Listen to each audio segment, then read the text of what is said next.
16 سال بعد مجھے اپنے پرانے محلے میں جانا پڑ گیا۔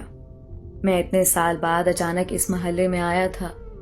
سب کچھ بدل چکا تھا۔ یہ وہ محلہ تھا جہاں میں نے اپنا بچپن، اپنی زندگی گزاری تھی۔ پھر ابو کا تبادلہ ہو گیا اور ہم نے یہ شہر ہمیشہ کے لیے چھوڑ دیا تھا۔ اور آج جب اتنے سال بعد ایک بار پھر اسی محلے میں واپس آیا ہوں تو ایسا لگتا ہے جیسے کچھ بھی پہلے جیسا نہیں ہے۔ میں پرانی گلیوں میں چلتا جا رہا تھا، وہاں کوئی مجھے نہیں جانتا تھا۔ چلتے چلتے ایک پرانے گھر کے سامنے میرے قدم خود بخود رک گئے۔ اس گھر کی ساری دیواریں ٹوٹ چکی تھیں اور دروازہ بھی پرانا ہو چکا تھا۔ اس گھر کو دیکھ کر مجھے بہت کچھ یاد آنے لگا۔ وہ ہمارے پڑوسیوں کا گھر تھا اور میں بچپن اور جوانی میں بھی اکثر ان کے گھر کھیلنے جاتا تھا۔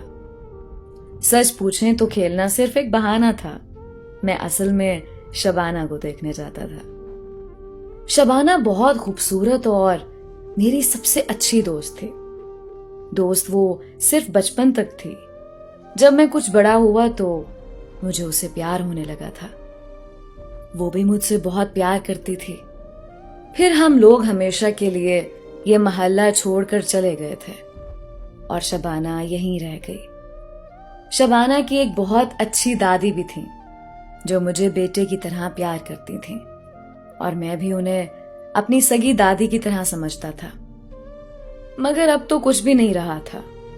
شاید اس کی شادی ہو گئی ہو اور اب تو اس کے بچے بھی ہو چکے ہوں۔ اتنے سال جو گزر چکے تھے۔ اور اس کی دادی تو اب یقیناً فوت ہو چکی ہوں گی، کیونکہ وہ تو اس وقت بہت بوڑھی اور کمزور تھی اور اب تو اتنے سال گزر گئے اور مجھے اس بات پر بھی یقین نہیں تھا کہ یہ گھر اب بھی انہی کا ہے یا وہ بھی یہ گھر چھوڑ کر چلے گئے تھے۔ پھر بھی بے اختیار میں نے دروازہ کھٹکھٹایا۔ تھوڑی دیر بعد دروازہ کھلا اور جس نے دروازہ کھولا تھا اسے دیکھ کر میری سانس گلے میں اٹکنے لگی۔ میں صدمے اور حیرت سے اسے دیکھے جا رہا تھا۔ وہ شبانہ تھی، بالکل ویسی شبانہ جیسے میں اسے چھوڑ کر گیا تھا۔ وہ بالکل نہیں بدلی، نہ اس کا چہرہ، نہ اس کا رنگ، اور نہ ہی اس پر وقت گزرنے کا کوئی اثر ہوا تھا۔ وہ ابھی بھی ویسی ہی خوبصورت اور جوان تھی۔ مجھے دیکھ کر اس نے اداسی سے کہا، تم آ گئے باسط؟ میں اتنے سالوں سے تمہارا انتظار کر رہی تھی۔ تم یوں بنا بتائے چلے گئے تھے۔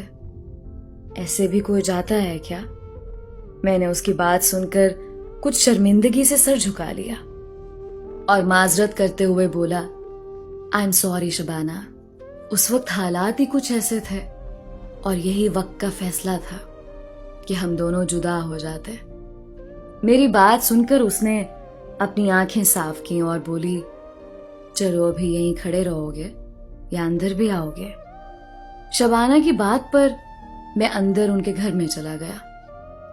ان کا پرانا گھر بالکل ویسے تھا جیسے 16 سال پہلے تھا۔ کچھ بھی نہیں بدلا تھا۔ میں اندر جاتے ہوئے گھر کا جائزہ بھی لیتا جا رہا تھا۔ پھر چلتے چلتے میں اچانک ٹھٹک کر رک گیا۔ میری جو سامنے نظر پڑی تو میں شاکڈ ہو گیا۔ سامنے ایک چارپائی پر شبانہ کی دادی بیٹھی تھی۔ میں اس کی دادی کو زندہ دیکھ کر حیران تھا۔ اتنے سال بعد نہ صرف وہ زندہ تھی بلکہ ویسی کی ویسی صحت مند تھی۔ میں آنکھیں پھاڑے انہیں دیکھے جا رہا تھا۔ ایسا کیسے ممکن تھا؟ پھر میں نے اس کی دادی کو سلام کیا۔ دادی نے مسکراتے ہوئے میری طرف دیکھ کر کہا، کیسے ہو باسط؟ اتنے سال بعد کیسے یاد کیا ہم غریبوں کو؟ میں دادی کی بات سن کر مزید حیران ہو گیا۔